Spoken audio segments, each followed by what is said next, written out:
Avi, the stage is all yours. न चोरहार्यं न च राजहार्यं न भ्रातृभाज्यं न च भारकारी व्यय कृते वर्धते वनित्य विद्याधरम सर्वधन प्रधान। इसका अर्थ है कि एक ऐसा धन जो ना आपसे चोर चुरा सकता है, ना ही कोई राजा उस पर कर ले सकता है, जो भाइयों में बांटा नहीं जा सकता है और ना ही उसका मोल भाव किया जा सकता है। एक ऐसा ही वह धन है जो बांटने से बढ़ता है और वह विद्या का धन है जो सबसे बड़ा है। आज इस विद्या के मंदिर में माँ सरस्वती के चरणों में वंदन करते हुए, सारे गुरुजनों के चरणों में वंदन करते हुए सबसे पहले मैं शुरुआत करना चाहूँगा। धन्यवाद बहुत बहुत एक्रोपोलिस को मुझे यहाँ पर आज इस एंड टॉक्स में इनवाइट करने के लिए आप सभी का बहुत बहुत मैं कृतज्ञ हूँ। इस एंड टॉक्स में देखिए, मैं एक एंटरप्रेन्योर तो नहीं हूँ, बट मैं आज आप सभी को कुछ अंश शेयर करना चाहूँगा। अब you all must be thinking what this 12-year-old will tell us, यार, his journey hasn't even begun properly. But I want to tell you all that the journey of a person begins as soon as he or she starts working towards their goal. And I started working hard when I was 2.5 years. So as I told, when I was very young, I had a great interest in acting. I worked in acting field for many years, for a lot of time. बचपन में यार सबका ही एक सपना होता है कि मैं एक्टिंग फील्ड में बनूं। आप में से किसका बचपन में सपना रहा है कि मैं एक्टर बनूं? है मेरा तो क्योंकि ये था, मैं बहुत ज़्यादा फैसिनेट हुआ करता था, सो मैंने काफ़ी साल उसमें वर्क किया और लाइफ बॉय में मुझे एक एक बहुत बड़ा वहाँ पे एक एड उन्होंने मुझे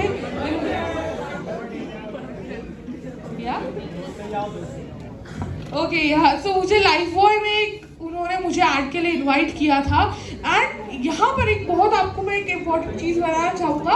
everything was final until 7 PM, but 7 बजे सुनना ध्यान से, मुझे कॉल आता है कि उन्होंने मुझे सेलेक्ट नहीं किया है, कोई और बच्चा है और वो प्रोडक्शन टीम की रेफरेंस से आया। और याद रखना, इस समय मेरी उम्र 5-6 साल की थी, अभी इतना बड़ा नहीं था मैं स्टार्टिंग से यहाँ।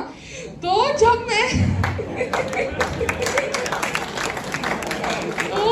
मेरे पास वो कॉल आई तो उस समय तो आई वॉज टोटली डिसअपॉइंटेड। मैं टूट चुका था टोटली, बिकॉज मेरी लाइफ में ऐसा पहली बार हुआ था। तो जब मेरे साथ ये हुआ तब मैंने एक बहुत इंपॉर्टेंट लेसन सीखा जो आज मैं आप सबके साथ शेयर करना चाहूँगा। दैट नोबडी आपके हाथ में कुछ नहीं होता है, आपके हाथ में बस कर्म करना होता है।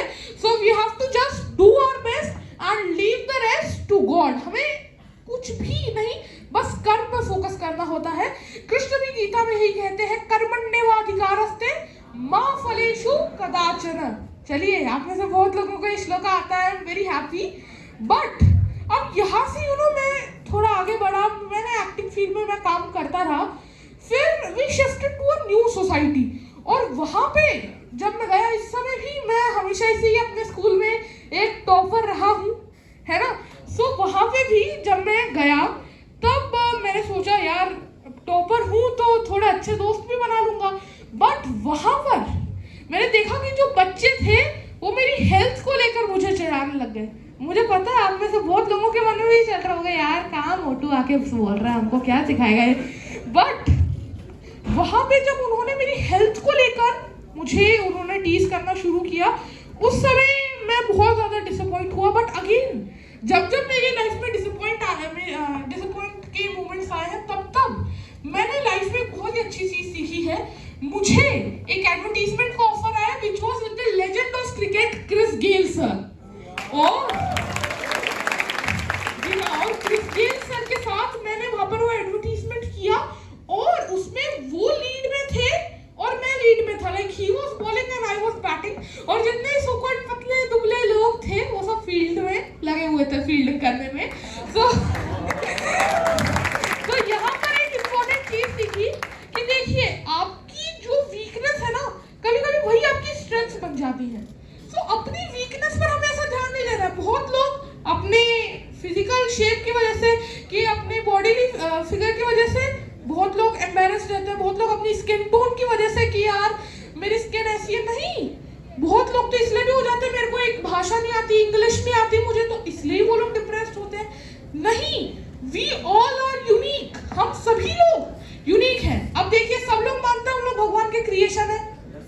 भगवान परफेक्ट है कि नहीं? हाँ है ना? है ना? तो हम उनके क्रिएशन में हम इम्परफेक्ट कैसे हो सकते हैं? If we are doubting our physical appearance, if we are doubting our uniqueness, indirectly we are doubting the perfectness of God. So यहाँ पे एक चीज ध्यान रखना है, वी आर यूनिक। एक बार मेरे साथ जोर से बोलिए, we are unique, we are unique, yes, we all are unique. अब यहाँ पे चूंकि आज एंड टॉक्स का मंच है, अपने ऊपर जब आप एक अच्छे सफल एंटरप्रेन्योर बनना चाहते हैं, उसके लिए एक क्वालिटी मैं मानता हूँ वो बहुत ज्यादा इंपॉर्टेंट है, दैट इज कॉन्फिडेंस। जैसा अब आर्यन भाई ने कहा, आपको बेचना आना चाहिए, उसके लिए आपको कम्युनिकेशन स्किल्स आनी चाहिए, और उसके लिए आपको कॉन्फिडेंस आप में होना चाहिए, है ना? कॉन्फिडेंस बहुत सारे मतलब हम लोग लैक करते हैं। पहले मुझ में भी स्टेज फियर नहीं था, मतलब स्टार्टिंग से ही मुझ में तो स्टेज फियर नहीं था। तो वो मैंने कैसे किया? हमें हमेशा एक चीज ध्यान रखनी चाहिए कि देखो, सामने जो बैठे हैं वह भी इंसान है, मैं भी इंसान हूँ, तो हमें डरना ही क्यों है? अब मैं भी ऐसे अगर डरता रहता हूँ, ओ माय गॉड, एक्रोपोलिस में इतने सारे मेरे सामने भैया दीदी है, मैं कैसे बोलूंगा उनके सामने? तो हो जाता है।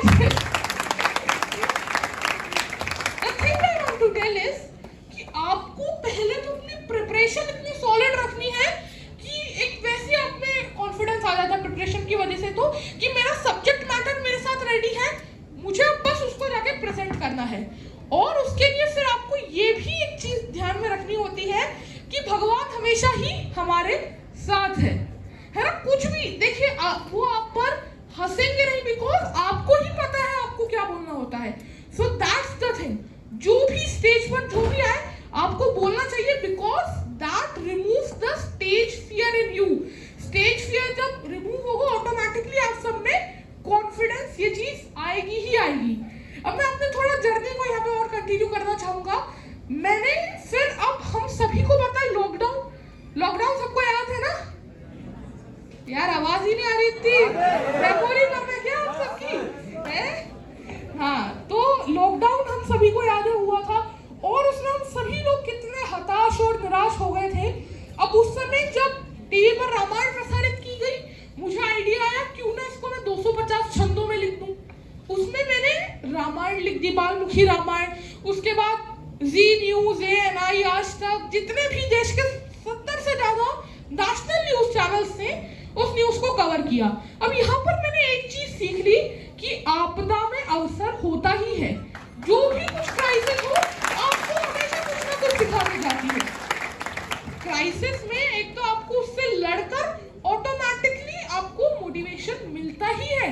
तो क्राइसिस में, आपदा में हमें अवसर ढूंढना चाहिए। फिर लॉकडाउन जब 2021 हुआ, तब मैंने देखा यार मैथ्स का फियर तो अभी भी बच्चों में है। अब आप में से कितने लोग अभी भी मैथ्स से डरते हैं? मुझे ये बताइए, ऑनेस्टली बताइएगा, कितने लोग डरते हैं मैथ्स से? अरे वाह यार, यहाँ पे तो सभी रामानुजन और शकुंतला देवी है। तो मैंने देखा कि मैथ्स से यार भैया बहुत लोग डरते हैं। So why not I teach the students वैदिक मैथ्स?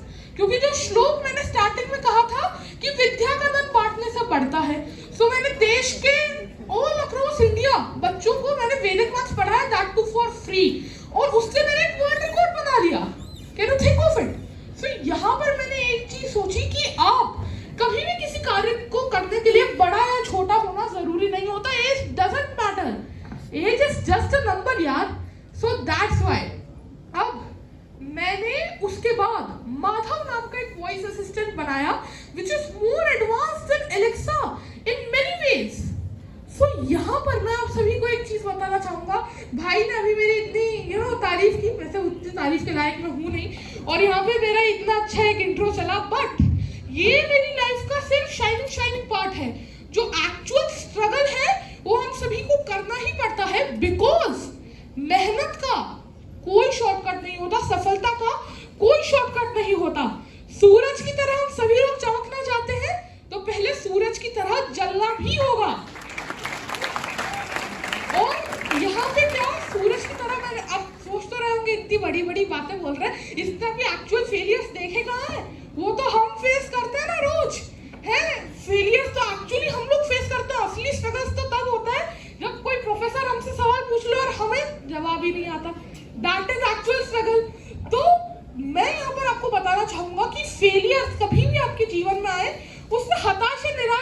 होना चाहिए, because fail means first attempt in learning.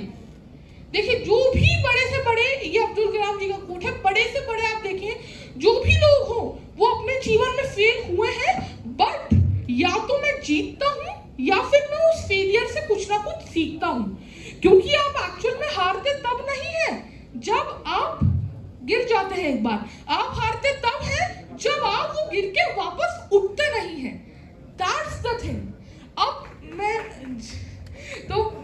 मैंने जब माननीय प्रधानमंत्री जी से उन्होंने जब मुझसे वार्तालाप किया था, तब एक बहुत ही अच्छी बात मैंने उनसे सीखी थी कि सफलता और प्रतिभा ये सारी चीजें आप पर प्रसिद्धि दबाव जरूर बनाएंगी, पर इस दबाव को लेना नहीं है, बल्कि उसको अपनी प्रेरणा बनाकर और ज्यादा आगे हमें अच्छे कार्य करते जाने हैं। ये चीज हमें हमेशा ध्यान में रखनी चाहिए। और हम सभी को एक चीज मैं आजकल देखता हूँ, मेरे साथ भी होती थी यूथ में, हम लोग ना डिस्ट्रैक्ट बहुत जल्दी हो जाते हैं, फोकस रहता ही नहीं है किस चीज में। कौन कौन ये मानता है कि हम में फोकस नहीं रहता? एक बार हाथ खड़ा कर लीजिए।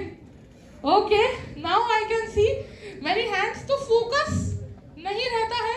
जैसे ही पढ़ने बैठे, अरे भाई ये मूवी का ट्रेलर आ गया, 2 मिनट देख लेते हैं, अरे ये दोस्त का मैसेज आ गया। तो ये बहुत सारी चीजें हमारे साथ होती हैं, बट इसका आज मैं आपको ऐसा मास्टर स्ट्रोक देने वाला हूँ, जीवन में आप इतना फोकस्ड हो जाओगे कि क्या ही बताऊं।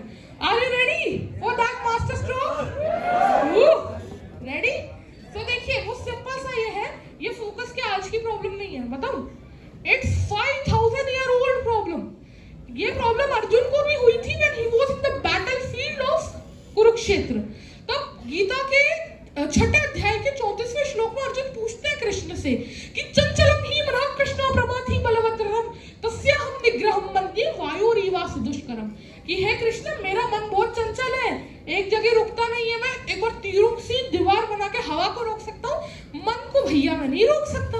अब कृष्ण जी यहाँ पर कहते हैं अगले श्लोक में कि असंशयं महाबाहो, समझता हूँ मैं महाबाहु कि मनोदुर्निग्रहं चलम, मन बहुत चंचल है, इधर उधर भागता रहता है, but it can be control to through ways, जो आगे कृष्ण बताते हैं। अभ्यासेन तु कौन्तेय वैराग्येण च गृह्यते। अब अभ्यास यहाँ पर क्या मीन्स करता है?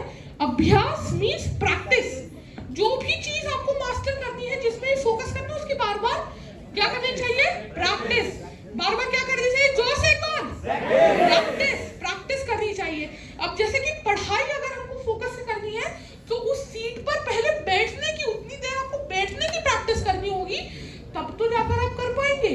जो भी चीज है उसको प्रैक्टिस, क्योंकि practice makes a man and women also successful, है ना? Practice makes a man perfect. उसके बाद नेक्स्ट चीज है, प्रैक्टिस से भी जो इम्पोर्टेंट है, वैराग्य। इसका मतलब ये होता है कि हमें सारी चीजें छोड़कर हिमालय पे जाकर 1000 साल तक तपस्या करनी होगी। सब लोग तैयार है उसके लिए? वैराग्य का देखिए सिंपल सा मीनिंग ये होता है डिटैचमेंट। दैट डजंट मीन छोड़ो घर बार चलो हरिद्वार। वैराग्य मीन्स डिटैचमेंट। जो भी चीज आपको डिस्ट्रैक्ट कर रही है गोल से, चाहे वो फोन हो, सोशल मीडिया हो, इंस्टाग्राम हो, रील्स हो, जो भी चीज आपको डिस्ट्रैक्ट कर दी, यू बेटर नो, है ना? सो उन चीजों से आपको अपना ध्यान हटा लेना, डिटैच हो जाना उन चीज से। जब आप उनसे डिटैचमेंट हो जाएंगे, ऑटोमेटिकली आपको उस चीज में फोकस बहुत ज्यादा बढ़ जाएगा। सो इसीलिए कहीं ना कहीं जब भी आप पढ़ाई कर रहे हो, फोन को थोड़े समय के लिए आप दूर रख दीजिए। That's the way in which you can be focus. Ultimately आप फोकस कर पाएंगे। फोकस के लिए आपको मेडिटेशन भी करना चाहिए। आपको ये मेडिटेशन, क्योंकि दुनिया का एक ऐसा अस्त्र है जिससे आप पूरी दुनिया को मास्टर कर सकते हो। बिकॉज अगर आपने एक बार मेडिटेशन करके अपना फोकस अच्छा कर लिया, देन आपके लिए जीवन में कोई भी चीज इम्पॉसिबल नहीं है। सो अब यहाँ पर चलिए मैं अपनी वाणी को विराम देना चाहूंगा, क्योंकि आई नो आप सभी लोग भी बहुत ज्यादा आज थक गए होंगे। सो अगर आप में कोई भी क्वेश्चंस हैं तो आप मुझसे पूछ सकते हैं जी। जैसे आपने बालमुखी रामायण लिखी, आपने जैसे बालमुखी रामायण लिखी, तो आपने जैसे इतने श्लोक्स मास्टर किए, तो आपके जीवन में जैसे आपने सबसे ज्यादा श्लोक से गीता से लेते हो, आप किसी भी जैसे पॉडकास्ट में जाते हो या सेशन में जाते हो, तो आपके जीवन में गीता का क्या महत्व रहा है अभी तक इन द एज ऑफ 12? देखिए गीता मैं ये कहता हूँ, it's not a religious book, it's a motivational manual. देखिए दुनिया में आजकल बहुत सारे, मैं जानता हूँ मोटिवेशनल स्पीकर है, मैं भी एक हूँ, बट सबसे पहले मोटिवेशनल स्पीकर वो श्री कृष्ण। अब आप सोचिए अर्जुन कुरुक्षेत्र की बैटल फील्ड में, आप सोचिए अभी हम लोग नॉर्मल जीवन में इतने डिप्रेस हो, तो बैटल के समय भाई साहब अर्जुन खतरनाक डिप्रेस्ड कि मुझसे तो हो ही नहीं पाएगा, मेरे पसीने छूट रहे हैं, मेरे रोंगटे खड़े हो रहे हैं, ये नीचे गांडे और बस हो गया काम, मैं भिक्षा मांग के खा लूंगा, कुछ भी कर लूंगा, लड़ूंगा नहीं। उस अवस्था से कृष्ण ने उनको उठा के ऐसा किया कि महाभारत अगर मैं अभी नाम लेता हूँ कुरुक्षेत्र के युद्ध का, पहला फोटो कृष्ण और अर्जुन का ही आपके दिमाग में लड़ते हुए आएगा। तो भगवत गीता का मेरे जीवन में एक बहुत बड़ा रोल है, because it was the first motivational seminar on earth. और देखिए जीवन में सबको मोटिवेशन की जरूरत तो होती है, सक्सेस के लिए अंदर मोटिवेशन की वो आ होना जरूरी है, और उसके लिए चिंगारी इज भगवत गीता। वो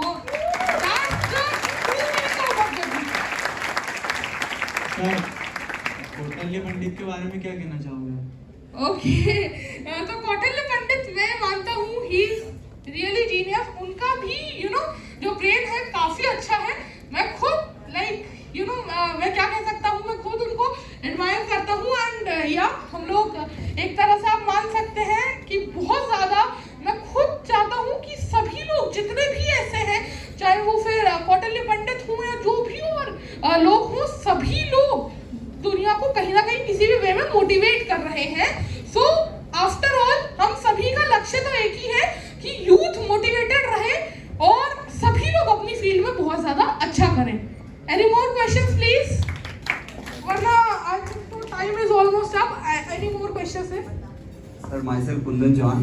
सर मेरा क्वेश्चन ये है कि जैसे आपकी एज 13-14 ईयर है और इस एज में स्कूल जाते हैं बच्चे और हमारी एज में कॉलेज जाते हैं, लेकिन आप बचपन से मतलब एक स्पेशल बच्चे की तरह हो और आप एक इतना बड़ा माइलस्टोन भी आपने अचीव कर लिया है, अवार्ड वगैरह, तो आप भी कभी मिस करते हैं एक नॉर्मल लाइफ, एक नॉर्मल स्कूल लाइफ है, नॉर्मल कॉलेज लाइफ की, वो मैं दूसरे बच्चे जैसे वैसे मैं नहीं हूँ, मतलब मैं इतने ऊपर पहुँच गया हूँ इसी एज में? तो देखिए पहले तो आप मुझे सर मत बुलाइए, पहली चीज।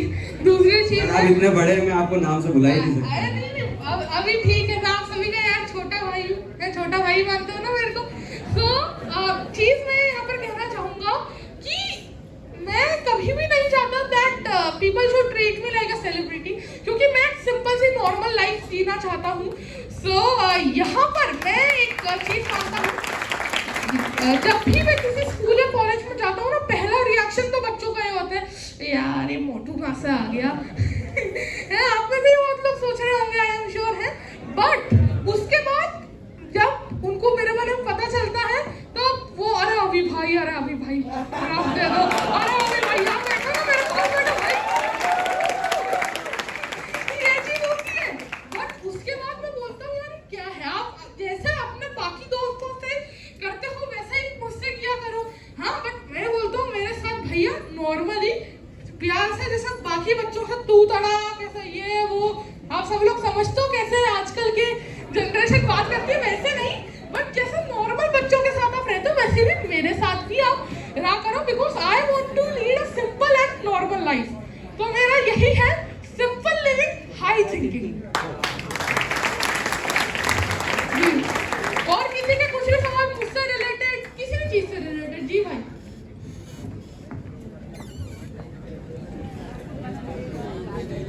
पूछ सकते हो यार, सवाल आप लोग हैं। गीता ने कहा है संशयात्मा विनश्यति, जो भी मन में कोई डाउट रखता है ना, विनाशी होता है उनका इफेक्टिवली। सोच लो। सबसे पहले तो thank you so much sir यहाँ पे आने के लिए। मेरा क्वेश्चन ये है कि हम जब गीता पढ़ना शुरू करते हैं तो हम इंटरेस्ट डेवलप नहीं कर पाते, बहुत जल्दी यानी बोर हो जाते हैं, तो आपने अपना इंटरेस्ट कैसे डेवलप किया, मतलब क्योंकि पढ़ नहीं पाते इतना? हाँ जी, गीता पढ़ना बहुत बार ऐसा होता है कि पढ़ते हैं बोर हो जाते हैं। छोटी सी कथा सुनाता हूँ, इंटरेस्टिंग है। एक बार एक बांस के व्यापारी थे, मतलब बांस के, और वो कोल बेसिकली बेचा करते थे बांस की टोकरियों में। अब एक बार पिताश्री ने रखा था, बेटा ने आके बोला कि पापा मेरे को ना गीता समझ में नहीं आती, मैंने बहुत बार पढ़ा, कुछ पढ़ने ही नहीं पड़ता मेरे। इस टोकरी में से कोयला हटा दो, गंदी हो गई है, इसमें से जाके आप पानी भर के ले आओ। अब आपको पता है कि वो जो बांस की टोकरी होती है उनमें से थोड़ा थोड़ा पानी रिसता रहता है। बच्चा गया, टोकरी लेकर आया, तब तक सारा पानी रिस रिस के बह गया। पिताजी ने कहा एक बार वापस जाओ, वापस लेके आया, पूरा पानी धीरे धीरे खत्म। वापस एक बार उन्होंने कहा ये आखिरी बार, हाँ आखिरी बार, ज्यादा नहीं बोलते, तो एक बार आखिरी बार और लेकर आए, पूरा पानी रिस गया। तब बच्चे ने कहा बार बार क्यों करवा रहे हो मुझसे, मैंने आपसे गीता का एक सवाल पूछा था, मेहनत करवा दीजिए, वैसे ही बोल देते आप मुझको। तब उन्होंने कहा मैंने तुमको इसमें पानी भरने के लिए लाने के लिए कहा था, इसमें पानी नहीं भरा, बट देखो जो टोकरी थी उसमें कोयले के दाग लगे थे, वो पूरी साफ हो गई। भगवत गीता के साथ भी यही होता है, कभी हमें समझते नहीं आए, हमें पढ़ते रहनी चाहिए, बिकॉज वो हमारे माइंड को क्या करती रहती है, क्लीन करती रहती है, प्यूरिफाई करती रहती है। उसको समझने का एक ही तरीका है, पहले तो आप उसके श्लोकों को रेगुलरली पढ़ें और कोई ऐसी भगवत गीता पढ़ें जिसमें उसका एक्सप्लेनेशन भी हो। Best is Bhagavad Gita as it is, उसमें क्योंकि भगवत गीता का पूरा एक्सप्लेनेशन लिखा है, नहीं है तो जो भगवत गीता की आप ऑनलाइन कुछ वीडियोस देख सकते हैं जिनमें भगवत गीता प्रॉपर्ली एक्सप्लेन की जाती हो। अब इवन मैं अपने यूट्यूब चैनल पे समझाता हूँ कि भगवत गीता स्टूडेंट्स के लिए आप लोग कैसे कर सकते हैं, कॉर्पोरेट्स में हम लोग कैसे भगवत गीता को यूज कर सकते हैं। तो इसलिए आप लोग जाके मेरे यूट्यूब चैनल को भी सब्सक्राइब कर सकते हैं, है ना। Please like share and subscribe my YouTube channel, है ना। स्पीकिंग लाइक टिपिकल यूट्यूबर्स, है ना, आई एम नॉट, बट फिर भी आप लोग का सपोर्ट रहा तो बन भी जाऊंगा एक दिन, है ना। सो एनी मोर क्वेश्चंस और should we end? Okay, I don't think there is. आखिर में जाते जाते एक मैसेज मैं आप सभी को देना चाहूंगा, ऑलवेज फॉलो योर ड्रीम्स। कभी लाइफ में ऐसा होता है ना, समझ में नहीं आता कौन सा कैरियर चूज करें, ऑलवेज फॉलो योर ड्रीम्स। जो भी आपका पैशन है, यानी ऐसी कोई चीज जो आपको रात में 12 बजे में उठा के बोले ना करो, तो आप खुशी खुशी कर दोगे। नेक्स्ट है जिसके बारे में लोग आपसे सलाह लेते हो, that is your passion. So follow your passion, follow your dreams, और फिर देखो उसको प्रोफेशन में कैसे कन्वर्ट कर सकते हो, because dreams are not the things what you see in your sleep, dreams are the things which do not let you sleep. So with this मैं अपनी वाणी को विराम देना चाहूंगा। बहुत बहुत धन्यवाद आपसे। Thank you so much, Avi. You are amazing. We'll definitely gonna learn a lot from you.